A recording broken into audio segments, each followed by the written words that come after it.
الحمد لله نحمده ونستعينه ونستغفره ونؤمن به ونتوكل عليه ونعوذ بالله من شرور أنفسنا ومن سيئات أعمالنا من يهده الله فلا مضل له ومن يضلله فلا هادي له ونشهد أن لا إله إلا الله وحده لا شريك له ونشهد أن سيدنا ومولانا محمدًا عبده ورسوله صلى الله عليه وسلم.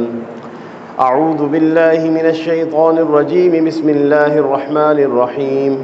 أولئك الذين يدعون يبتغون إلى ربهم الوسيلة أيهم أقرب ويرجون رحمته ويخافون عذابه إن عذاب ربك كان محذورا. صدق اللہ العظیم. اللہ رب العزت نے رمضان کے بابرکت اور سعادت والے ایام عطا فرمائے ہیں جو تیزی کے ساتھ گزرتے ہوئے آخری عشرہ کی طرف جا رہے ہیں، اور آخری عشرہ کی خاص عبادات میں سے لیلۃ القدر بھی ہے اور پھر اعتکاف بھی ہے.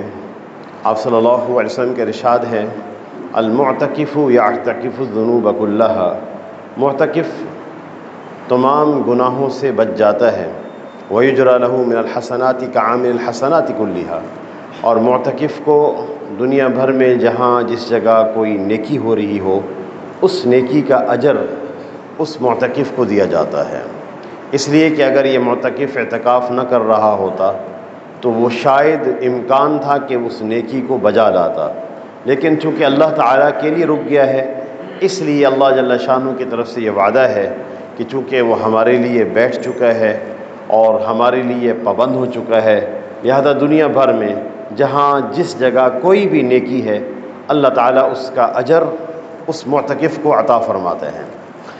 رمضان کا ایک بہت بڑا مقصد یہ بھی ہے کہ دین پر استقامت حاصل ہو جائے، دین پر استقامت حاصل ہو جائے، اللہ کے احکامات پر استقامت حاصل ہو جائے، حضور صلی اللہ علیہ وسلم کی اطاعت پر استقامت حاصل ہو جائے، احکامات کی پابندی ہماری طبیعت کا حصہ بن جائے، گناہوں سے نفرت ہماری طبیعت کا حصہ بن جائے، جیسا کہ صحابہ کرام رضی اللہ عنہم اجمعین کا مزاج تھا جس کو قرآن پاک میں اللہ نے بیان فرمایا.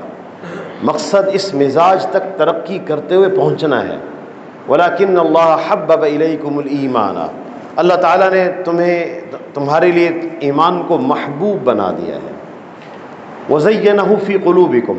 ایمان کی محبت اللہ نے تمہارے دلوں میں ڈال دی ہے اور اس کو تمہارے دلوں کی زینت بنا دیا ہے. وہ خوبی ان کے اندر رچ بس گئی تھی، نیکی کرنے کو طبعاً دل چاہتا تھا. وَكَرَّهَ إِلَيْكُمُ الْكُفْرَ وَالْفُسُوقَ وَالْعِصْيَانَ. اور اللہ تعالیٰ نے نافرمانی کو، فسق کو اور حکم عدولی کو تمہاری طبیعتوں میں ناگوار بنا دیا ہے. تم نہیں چاہتے گناہ کرنا، تمہاری طبیعت نہیں چلتی. اگر خدا نخواستہ ہو جائے تو فوراً رجوع اور توبہ کر لیتے ہو.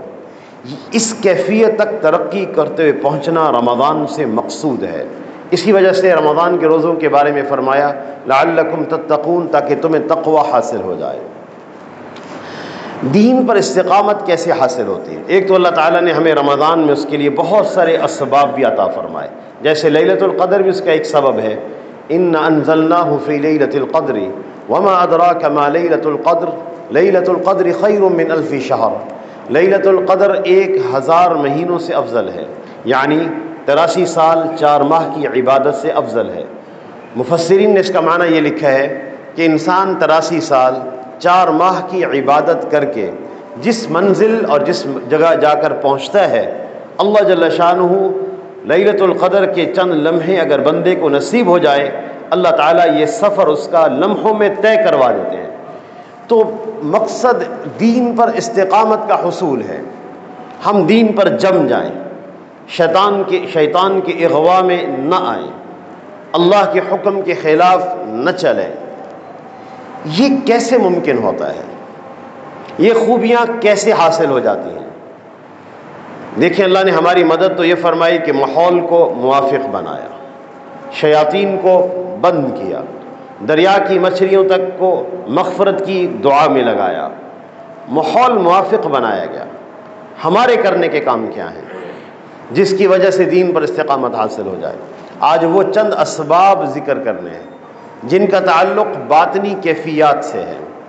اگر یہ خوبیاں حاصل ہو جائیں، اللہ تعالیٰ دین پر دوام بھی عطا فرماتے ہیں، استقامت بھی عطا فرما دیتے ہیں. قرآن پاک میں آتا ہے کہ کفار مکہ جنات کی پوجا کرتے تھے، ان کی عبادت کرتے تھے، انہی کو پکارتے تھے. اور یہود حضرت عزیر علیہ السلام کو اللہ کا بیٹا کہتے ہیں، نصارہ حضرت عیسیٰ علیہ السلام کو اللہ کا بیٹا بھی کہتے ہیں اور خدا بھی مانتے ہیں. اللہ تعالیٰ نے قرآن پاک میں بیان فرمایا اولئک الذین یدعون یبتغون الی ربہم الوسیلہ، یہ جن کو اپنا خدا مانتے ہیں اور جس کے پیچھے یہ لگے ہوئے ہیں، ان کا اپنا حال یہ ہے یبتغون الی ربہم الوسیلہ، وہ اپنے رب سے، اپنے رب کی طرف وسیلہ تلاش کرتے ہیں علم اور عمل کے ذریعے سے. کس قسم کا وسیلہ؟ ایہم اقرب من، کہ اللہ کے زیادہ کون قریب ہو سکتا ہے. وہ اس کوشش میں لگے ہوئے ہیں. وہ جنات مسلمان ہو گئے ہیں، اللہ کی اطاعت میں لگے ہوئے ہیں. حضرت عیسیٰ علیہ السلام اللہ کی اطاعت میں ہیں، وہ تو اس کوشش میں لگے ہوئے ہیں اور یہ ان کو پکار رہے ہیں کہ ہماری ضرورتوں کو پورا کریں. پھر اللہ تعالیٰ نے ان کی صفات بیان کی. وَيَرْجُونَ رَحْمَتَهُ، وہ اللہ تعالیٰ کی رحمت کے امیدوار ہیں. وَيَخَافُونَ عَذَابَهُ، اللہ تعالیٰ کے عذاب سے ڈرنے والے ہیں. إِنَّ عَذَابَ رَبِّكَ كَانَ مَحْذُورًا، اللہ کا عذاب ہے ہی ایسی چیز جس سے ڈرا جائے. تو کچھ خوبیاں ایسی ہیں اگر بندوں میں پیدا ہو جائیں تو اللہ تعالیٰ دین پر استقامت عطا فرما دیتے ہیں. اپنے فضل سے پابندی کے ساتھ عمل کی توفیق عطا فرما دیتے ہیں. ان میں سے سب سے پہلی خوبی ہے یرجون رحمتہ، اللہ تعالیٰ سے پر امید رہنا، جس کو کہتے ہیں رجا. اللہ سے امیدوار رہو، اس کے اجر کے امیدوار رہنا، مغفرت کے امیدوار رہنا، اللہ کی عطا کا امیدوار رہنا، اللہ تعالیٰ کی ذات سے مایوس نہ ہونا. قرآن پاک میں رجا کو مختلف انداز سے اللہ نے بیان کیا ہے. جیسے ایک جگہ آتا ہے ما یفعل اللہ بعذابکم ان شکرتم وآمنتم، اللہ تعالیٰ تمہیں عذاب دے کر کیا کریں گے اگر تم شکر گزار بن جاؤ اور ایمان والے بنو. اللہ تمہیں عذاب دے کر کیا کریں گے. اور رجا کی سب سے بڑی آیت امید دلانے والی وہ یہ ہے یا عبادی الذین اسرفوا علی انفسہم. نبی صلی اللہ علیہ وسلم کو ارشاد ہوا کہ آپ فرما دیجئے میرے وہ بندے جن سے غلطیاں ہو گئی ہیں، لا تقنطوا من رحمت اللہ، وہ میری رحمت سے نا امید نہ ہو.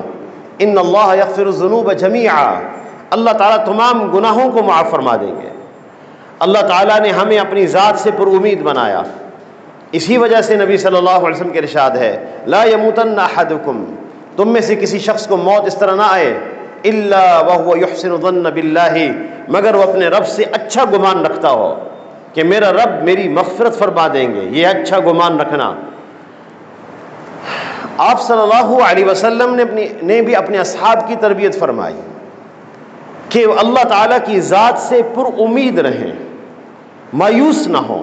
آج ہمیں بھی ضرورت ہے ہم اپنے نوجوانوں کی تربیت کریں، اپنی نوجوان بچیوں کی تربیت کریں، اللہ کی ذات سے پر امید رکھیں.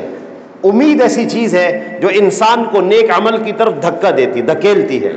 خوف کھینچتا ہے اور امید دھکیلتی ہے.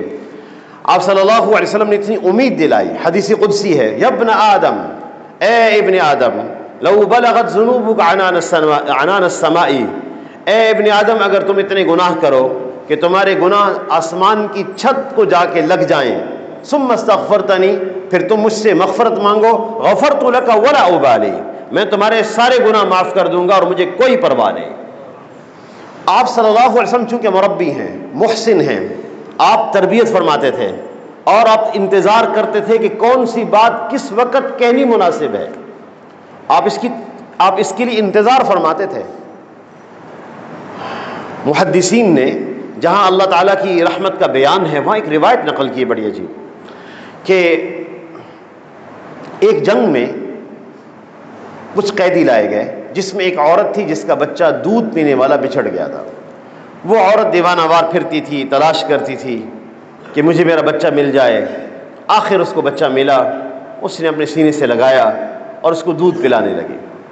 اس کو اپنے حال کی کوئی خبر نہیں، دیوانگی کے عالم میں۔ تو صحابہ کرام رضی اللہ عنہم اجمعین کو اس کی دیوانگی پہ تعجب ہوا۔ آپ صلی اللہ علیہ وسلم نے ارشاد فرمایا کہ تمہارا کیا خیال ہے کہ یہ عورت اپنے بچے کو آگ میں ڈال سکتی ہے؟ اترون هذه ولدها طارحة في النار، کیا یہ اپنے بچے کو آگ میں ڈال سکتی ہے جو اتنی محبت کرتی ہے، دیوانگی کی حد تک؟ صحابہ کرام نے عرض کیا یا رسول اللہ ہرگز ایسا نہیں ہو سکتا، اگرچہ اس کو قدرت ہے کہ آگ میں ڈال دے۔ آپ صلی اللہ علیہ وسلم نے فرمایا للہ ارحم بعبادہ من هذه بولدها، اللہ تعالیٰ اس عورت سے کہیں زیادہ اپنے بندے پر مہربان ہے۔ اللہ اپنے بندوں سے محبت فرماتے ہیں، رحیم ہیں، لیکن رجا کی حدود ہیں، امید رکھنے کی حدود ہیں۔ امید میں کہ رب معاف کرنے والا ہے، گناہ کرنا اللہ کو سخت ناپسند ہے۔ اللہ تعالیٰ نے ان کو ناخلف لوگ کہا جو امید پر گناہ کرتے ہیں کہ وہ تو معاف کرنے والا ہے۔ بہت سارے لوگ کہتے ہیں وہ تو جی معاف کرنے والا ہے۔ فخلف من بعدہم خلف ورثوا الکتاب، اور داؤد علیہ السلام کے بعد ان کے نیک لوگوں کے بعد ناخلف قسم کے جانشین آئے۔ یأخذون عرض هذا الادنی، یہ ہمیں بات سنائی جا رہی ہے، یأخذون عرض هذا الادنی، جو قرآن اپنی کتاب کی تفسیر میں اور تشریح میں مطلب کی تشریح کرنے کے لیے رشوت لیا کرتے تھے۔ وَيَقُولُونَ سَيُغْفَرُ لَنَا، اور کہتے تھے اللہ تعالیٰ تو ہمیں معاف کر دیں گے، چونکہ ہم تو حضرت داؤد علیہ السلام کے ماننے والے ہیں، یہود، اللہ تعالیٰ ہمیں معاف کر دیں گے۔ رجا اس چیز کا نام نہیں ہے، امیدوار رہنا۔ اس لیے نبی صلی اللہ علیہ وسلم نے اس کو دو جملوں میں بند فرمایا، الکیس من دان نفسہ، عقل مند وہ ہے جو اپنی نفس کی حقیقت کو سمجھے، وعمل لما بعد الموت، اور موت کے بعد آنے والی زندگی کی تیاری میں لگے، والعاجز من اتبع نفسہ ہواها وتمنى علی اللہ، اور احمق انسان، بیوقوف آدمی وہ ہوتا ہے جو اپنی خواہشات کی اتباع کرتا ہے اور رب پر امید رکھتا ہے کہ وہ مجھے معاف کر دے گا۔ رجا کی حدود ہے، اللہ معاف فرماتے ہیں، عطائیں ہیں اس کے دینے کے پیمانے اگرچہ الگ ہیں۔ من ہم بحسنۃ، جو صرف نیکی کا ارادہ کرے اس پر بھی نیک عمل لکھ دیا جاتا ہے۔ ومن عملها، جو عمل کر لے تو 700 گنا تک لکھا جاتا ہے۔ یہ اس کے عطا کے پیمانے ہیں۔ فاحشہ عورت نے کتے کو پانی پلایا، بخاری شریف کی روایت ہے، فشکر اللہ لہا، اللہ نے اس کی عمل کی بڑی قدردانی کی، وغفر اللہ لہا، اللہ تعالیٰ نے اس کی مغفرت فرما دی۔ اور ریاض الصالحین میں روایت ہے، امام نووی چونکہ مسلم شریف کی روایات نقل کرتے ہیں رحمہ اللہ، کہ ایک روایت نقل کی ہے کہ ایک آدمی راستے میں جا رہا تھا، درخت کی شاخ کو ہٹا دیا، تو حدیث میں آتا ہے فشکر اللہ لہو وغفر اللہ لہو، صرف شاخ کو اس لیے ہٹایا کہ لوگوں کے لیے راستہ چلنے کے لیے آسانی ہو جائے، اللہ نے اس کے عمل کی قدردانی کی اور اس کی مغفرت فرما دی۔ اللہ جل شانہ بڑے کریم ہیں، ان کے عرش میں بھی یہ بات لکھی ہوئی ہے، سبقت رحمتی علی غضبی، میری رحمت میرے غضب سے بڑی ہوئی ہے۔ لیکن رجا کی حدود ہے۔ ان الذین آمنوا، امیدوار کون ہوتے ہیں؟ اللہ کی رحمت کے امیدوار کون ہیں؟ ان الذین آمنوا، جو ایمان لائے، والذین ہاجروا، اور انہوں نے ہجرت بھی کی، وجاہدوا فی سبیل اللہ، اور اللہ کے راستے میں جہاد بھی کیا، اولئک یرجون رحمت اللہ، یہ اللہ کی رحمت کے امیدوار ہیں۔ بغیر عمل کے امیدوار رہنا احمق انسان ہے، بیوقوف انسان ہے، جو گناہ کر کے کہتا ہے کوئی پرواہ نہیں، اللہ تعالیٰ معاف کر دیں گے۔ اس لیے امید اللہ تعالیٰ کی ذات سے امیدوار رہنا بھی ہے۔ آپ صلی اللہ علیہ وسلم ایک صحابی کی عیادت کے لیے تشریف لائے، ان پر نزع کا عالم طاری ہو رہا تھا، موت کے آثار ظاہر ہونے لگے تھے۔ آپ نے فرمایا کیف تجدک، کیسا محسوس کرتے ہو؟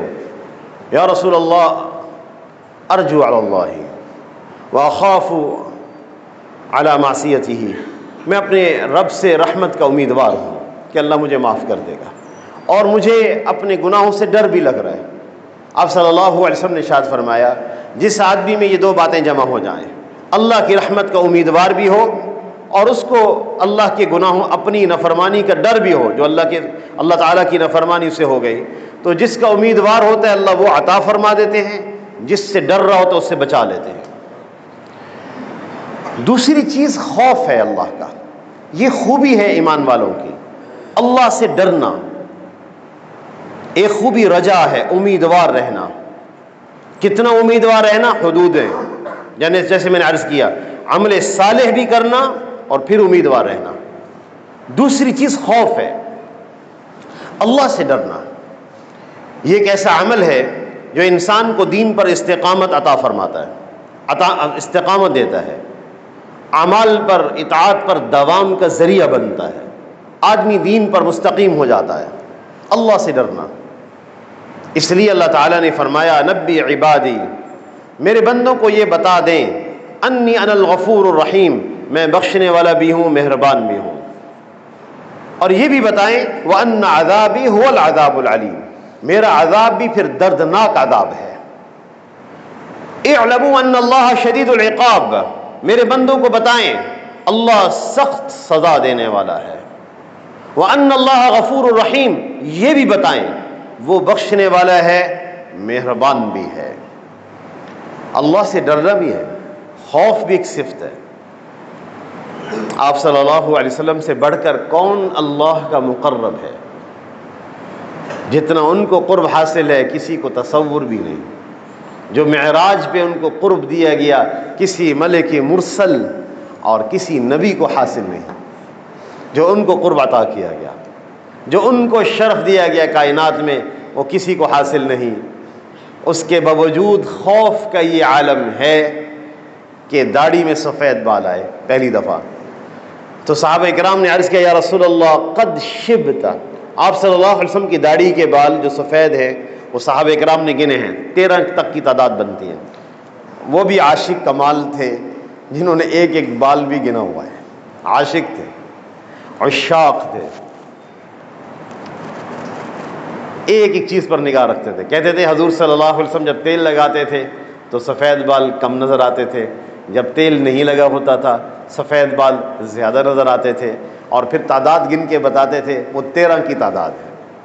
ایسے عاشق آپ کو کہیں نہیں ملیں گے، ایسی محبت کرنے والے کہیں نہیں ملیں گے۔ حضور صلی اللہ علیہ وسلم کا جو انہوں نے حسن اور آپ کی صورت کو صحابہ کرام نے بیان کیا ہے، آپ کو ایسے لوگ نہیں ملیں گے۔ اللہ اکبر، یہ محبت کرنے والے ہی بیان کر سکتے ہیں۔ تو آپ صلی اللہ علیہ وسلم کے جب سفید بال آئے تو صحابہ کرام نے عرض کیا قد شبت یا رسول اللہ، آپ پر بڑھاپا آ رہا ہے۔ آپ صلی اللہ علیہ وسلم نے جواب دیا شیبتنی ہود واخواتها، مجھے سورہ ہود اور اس جیسی صورتوں نے بوڑھا کر دیا ہے، اس میں قیامت کے احوال کا ذکر ہے۔ اللہ سے ڈرنے والے لوگ، اس لیے اللہ تعالیٰ نے ان کی خوبی بیان کی والذین یؤتون ما آتوا، وہ لوگ جو نیک اعمال کرتے ہیں، وقلوبہم وجلہ، لیکن وہ اللہ سے ڈرتے ہیں۔ حضرت عائشہ رضی اللہ تعالیٰ عنہ نے عرض کیا یا رسول اللہ یہ لوگ چوری کرنے والے ہیں؟ آپ نے فرمایا نہیں، یصومون ویصلون ویؤتون الزکاۃ ویخافون ربا، یہ روزہ رکھنے والے ہیں، یہ زکوٰۃ دینے والے ہیں، یہ نماز پڑھنے والے ہیں، لیکن اللہ سے ڈرنے والے ہیں کہ پتہ نہیں عمل قبول ہو یا نہ ہو۔ اس لیے کہ آپ صلی اللہ علیہ وسلم نے ارشاد فرمایا کہ جو آدمی پیدا ہو، مشکوٰۃ شریف کی روایت ہے، پیدا ہوتے ہی سجدے میں چلا جائے اور پھر موت تک سجدے میں رہے، ایک لمحے کے لیے بھی سر نہ اٹھائے، جب موت آئے گی تو اپنے عمل کو اللہ کی عظمت کے سامنے انتہائی حقیر سمجھے گا، اللہ بہت بڑے ہیں۔ وَلَهُ الْكِبْرِيَاءُ فِي السَّمَاوَاتِ وَالْأَرْضِ، آسمان اور زمین میں ان کی کبریائی ہے، ان کی بڑائی ہے۔ اس لیے اللہ تعالیٰ سے ڈرنا۔ اللہ اکبر۔ آپ صلی اللہ علیہ وسلم کا ارشاد ہے جس آدمی کی آنکھ سے اللہ کے خوف سے مکھی کے سر کے برابر ایک قطرہ آنسو کا نکل آئے، اللہ تعالیٰ اس پر جہنم کو حرام فرما دیتے ہیں۔ ان کو محبوب ہے کہ بندہ اللہ سے ڈرنے والا ہو۔ ایک دن حضور صلی اللہ علیہ وسلم گھر تشریف لائے تو حضرت عائشہ رضی اللہ تعالیٰ عنہ رو رہی تھی۔ آپ نے فرمایا ماذا یبکی کی، آپ کیوں رو رہی ہیں؟ تو انہوں نے عرض کیا یا رسول اللہ ذکرت النار، جہنم یاد آ رہی ہے۔ وہ تو وہ لوگ ہیں جن کی مغفرت ہو چکی ہے، جن کی براءت قرآن میں نازل ہوئی ہے، جن کی شان میں قرآن نازل ہوا ہے، وہ اللہ سے ڈرنے والے ہیں، وہ احوال قیامت سے خوف زدہ ہے، اللہ کی عظمت کی وجہ سے ان کی عقلیں اڑی ہوئی ہیں، وہ تو اس شان کے لوگ ہیں۔ کیسے ہو سکتا ہے کہ مومن مطمئن ہو جائے، اللہ سے ڈرے نہیں؟ لیکن ڈر کی بھی حدود ہے، کتنا اللہ سے ڈرنا ہے۔ سبحان اللہ، ہمارے نبی صلی اللہ علیہ وسلم نے کیا کیا ہمارے لیے بیان نہیں فرمایا۔ ایسی باتیں کسی مذہب میں موجود نہیں، کسی شریعت میں ایسی رہنمائی نہیں ہے جو نبی صلی اللہ علیہ وسلم عطا فرما کے گئے ہیں۔ کتنا اللہ کی ذات سے ڈرنا ہے، اس کو بھی سکھا کر گئے ہیں۔ زیادہ ڈریں گے تو مایوس ہو جائیں گے، زیادہ ڈریں گے اللہ تعالیٰ کی ذات سے دور نہ ہو جائیں کہیں ہم۔ اس لیے خشیت اور خوف کا بھی مرتبہ، اس سے آگے نہیں۔ کتنا ڈرنا ہے، اللہم انی اسألک من خشیتک، اس لیے اس کو اپنی دعاؤں کا حصہ بنائے۔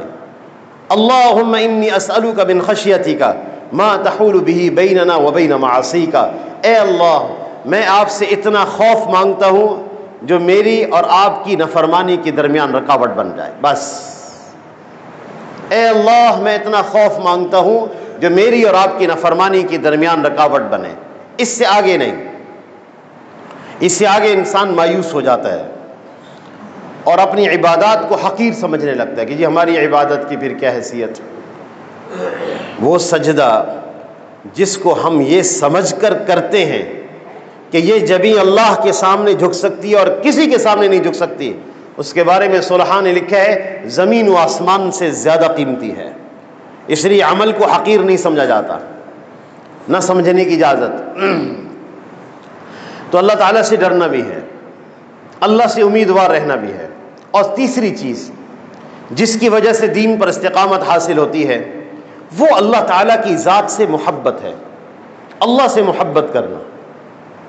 محبت ایک عجیب جذبہ ہے، انسان اس کی وجہ سے ہر قسم کی تکلیفیں برداشت کر لیتا ہے، ذلتیں برداشت کر لیتا ہے۔ خدا نخواستہ جن لوگوں کو مجازی لوگوں سے محبت ہو جاتی ہے، آپ ان کا عالم دیکھیں، اپنی جان دینے تک کے لیے آمادہ ہو جاتے ہیں، چھوٹی سی بات پر خودکشی کے لیے آمادہ ہو جاتے ہیں۔ جان سب سے آخری مرحلہ ہوتا ہے، سب سے آخری مرحلہ، سب سے مشکل مرحلہ کہ انسان اپنی جان دے دے۔ جان دی ہوئی اسی کی تھی، حق تو یہ ہے کہ حق ادا نہ ہوا۔ جان دینا سب سے بڑا مرحلہ ہے، یہ عاشق جان دینے کے لیے تیار ہو جاتے ہیں۔ خاندانی عزت داؤ پہ لگ جائے گی، اپنی ذلتیں جتنی بھی ہوں برداشت ہیں، احساس تک نہیں ہوتا کہ ذلت بھی ہے کہ نہیں ہے۔ محبت جس کو نوجوان محبت کہتا ہے، ویسے تو اللہ تعالیٰ نے اس کو مرض فرمایا قرآن پاک میں، مجازی تعلق کو مرض کہا گیا ہے۔ فَيَطْمَعَ الَّذِي فِي قَلْبِهِ مَرَضٌ، جن کے دلوں میں مرض ہوتا ہے وہ اس طرح کی طمع کرتے ہیں۔ حقیقی محبت اللہ سے کرنی چاہیے، اللہ ہی نے ہمارے اندر یہ جذبہ رکھا ہے۔ وَالَّذِينَ آمَنُوا أَشَدُّ حُبًّا لِلَّهِ، جو ایمان والے ہوتے ہیں وہ اللہ تعالیٰ سے سب سے زیادہ محبت کرنے والے ہوتے ہیں۔ اور جب اللہ سے محبت ہو جائے اور پھر اللہ کے رسول سے بھی محبت ہو جائے تو حدیث میں واضح آتا ہے کہ لا یؤمن احدکم، تم میں سے اس وقت تک کوئی آپ صلی اللہ علیہ وسلم نے ارشاد فرمایا کہ جس شخص کو اللہ سے محبت ہو جائے اور اللہ کے رسول سے تمام لوگوں سے بڑھ کر محبت ہو جائے، اللہ اس کو ایمان کی مٹھاس چکھا دیتے ہیں۔ اللہ سے محبت سب سے زیادہ کیسے ہو؟ ہمیں اللہ تعالیٰ سے اللہ کی محبت کو مانگنا ہوگا۔ اچھا میں ایک چھوٹی سی مثال دیتا ہوں، محبت کیا چیز ہے، کس طرح انسان تمام چیزوں کی پرواہ چھوڑ دیتا ہے محبت کے پیچھے۔ آپ صلی اللہ جب جنگ احد ہوئی، جنگ احد میں سینکڑوں جنگ احد میں 70 سے زائد شہادتیں ہو گئیں، آپ صلی اللہ علیہ وسلم خود زخمی ہو گئے۔ اور آپ صلی اللہ علیہ وسلم کے بارے میں اطلاع پھیل گئی کہ آپ شہید ہو گئے. تو مدینہ المنورہ سے لوگ دوڑے، عورتیں دوڑیں. ایک خاتون دوڑتے ہوئے مارکا میدان میں پہنچی ہے. اچھا، یہ بات ان کو بڑی اچھی سمجھ آئے گی جس کو محبت کے جذبے سے سابقہ پڑا ہو. یہ دوڑتی ہوئی مارکا میدان میں آئی، نبی صلی اللہ علیہ وسلم کا پوچھتی تھی وہ کہاں ہیں. لوگوں نے کہا اخو کی، ابو کی، زوجو کی، ابنو کی قتلوا، آپ کے بھائی، آپ کے بیٹے، آپ کے شوہر، آپ کے والد چاروں شہید ہو گئے. یہ 4 خبریں ترتیب کے ساتھ ملی. بیٹا شہید ہو گیا، وہاں سے خبر ملتی آگے بڑھتی ہیں، بھائی شہید ہو گیا، شوہر شہید ہو گیا، والد شہید ہو گیا. اس کے بعد کسی عورت کا کیا رشتہ ہے دنیا میں؟ اس کے کتنی محبت کے تعلق ختم ہوئے. وہ کہتی تھی مجھے حضور صلی اللہ علیہ وسلم سے ملائے. آگے بڑھی تو آپ صلی اللہ علیہ وسلم اپنے پیشانی سے خون صاف کر رہے تھے، پوچھ رہے تھے. تو انہوں نے حضور صلی اللہ علیہ وسلم کا دامن پکڑ کے کہا لا ابالی اذا سلمت من عتب یا رسول اللہ، اے اللہ کے رسول، جب آپ کو کوئی تکلیف نہیں پہنچی تو ہمیں کسی غم کی کوئی پرواہ نہیں، کوئی دکھ نہیں، جب آپ محفوظ ہیں. تو یہ محبت ہے جو تمام دکھوں کی پرواہ چھڑوا دیتی ہے، ذلتوں کی پرواہ چھڑوا دیتی ہے. یہی محبت اللہ سے ہو اگر، پھر انسان کسی ذلت کی، ملامت کی، خوف کی کوئی پرواہ نہیں کرتا. جب یہ حضرت حبیب رضی اللہ تعالیٰ عنہ مسیلمہ کذاب کے دربار میں لائے گئے، میں یہ مثال اس لیے دے رہا ہوں کہ ہم اس رخ کی طرف بھی آئیں نا.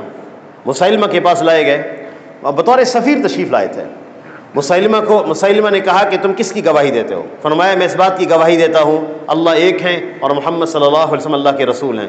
مسیلمہ نے کہا میں بھی اللہ کے رسول ہوں. فرمانے لگے مجھے سنائی نہیں دیتا. تم کیا کہہ رہے ہو؟ میں سنتا ہی نہیں. فرمایا، اس نے ایک حکم دیا ان کی انگلیاں کاٹ دو. کاٹ دی گئیں.